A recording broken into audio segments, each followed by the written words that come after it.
Tonight, I'll be narrating My Dad's Scrapbook by Donovan221. My father is a borderline workaholic. It seems like every day it's a guessing game as to how late he'll be home. Breadwinning is not for the meek. At least, that's how he framed it. Lately, his excuses have become pretty paper thin. They all just go back to paperwork. Paperwork, paperwork, paperwork. I mean, in what world does paperwork equal getting home at 10 o'clock at night, especially when your shift ends at 5? It started to get really suspicious when he began coming home in different clothes. His job required him to be office ready, you know? Suits and ties, that kind of thing. So when he started walking through the door wearing cargo pants and mysteriously stained t-shirts, it caused a multitude of accusations to be thrown out by my mother. She thought he was cheating. He insisted that he'd never. It was like an immovable object meeting an unstoppable force. "I know what red wine looks like, Steven. I'm not a fucking idiot," she'd say. All she wanted was honesty, but it was like the honesty had escaped him.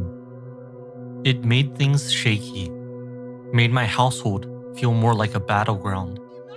And sure, there were times when he'd be just fine, get home at a reasonable time, spend the evening with his family, but it was all overshadowed by his evasiveness.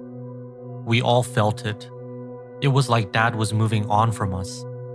Hell, some nights, he wouldn't even be around us, even though he was home. He'd just lock himself in his home office for hours, drinking, smoking cigars, doing what he wanted to do really, totally ignoring his wife and 3 children. It got to a point where my mother started drinking her own red wine, checking out entirely, and my siblings? They were too young to even realize that things were looking grim. Not me though. I loved my parents. I hated seeing them like this, and I was willing to actually do something about it. Therefore, on one of the nights when Dad was out doing paperwork at the office, I decided to investigate. And what better starting point than his own home office? Usually, it's strictly off limits, even for Mom. His sanctuary, he called it. Lucky for me though, Dad had very limited hiding spots, and when I found the key on top of the fridge, by a bottle of Xanax and the deed to the house, I felt excitement rise up in my stomach. I felt like an adventurer going out on his first journey. Standing in front of the office door though, all I really felt was fear. Dad had a habit of getting unreasonably upset at anyone who dared to try and breach his sanctuary. I could hear my own heart pounding as I pushed the key into the lock, looking over both my shoulders before twisting it. The lock clicked. The door pushed open. Cold air punched me in the face. As I flicked on the light, I was taken aback by the sight of a normal office. I don't know. I just expected there to be some kind of grand reveal or something, but instead, all I got was a desk, some framed degrees, and a laptop. I closed the door behind me and began to scour the room, sifting through drawers, flipping through books, even checking under the laptop like an idiot. I found nothing. I was disappointed in myself, not only for finding nothing, but betraying my father's trust.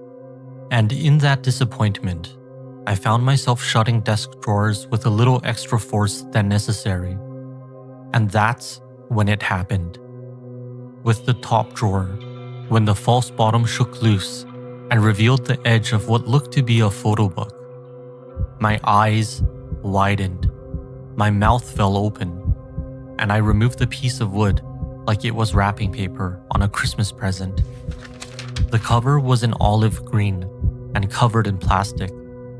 As I turned through the pages, I I realized how much danger we were all in.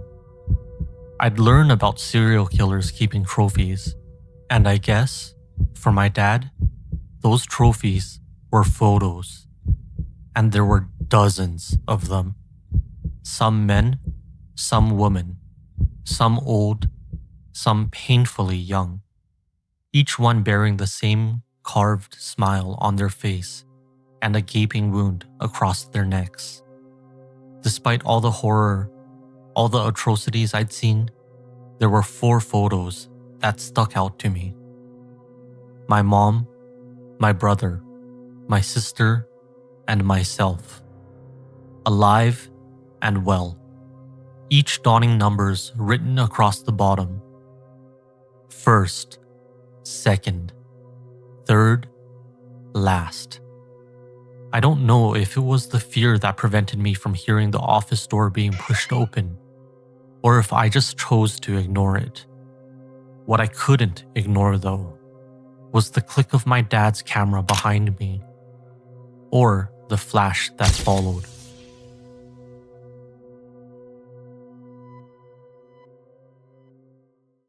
Some stories end when the words stop. Others don't end at all. If you enjoyed this story, there are many more waiting in the dark. Until next time.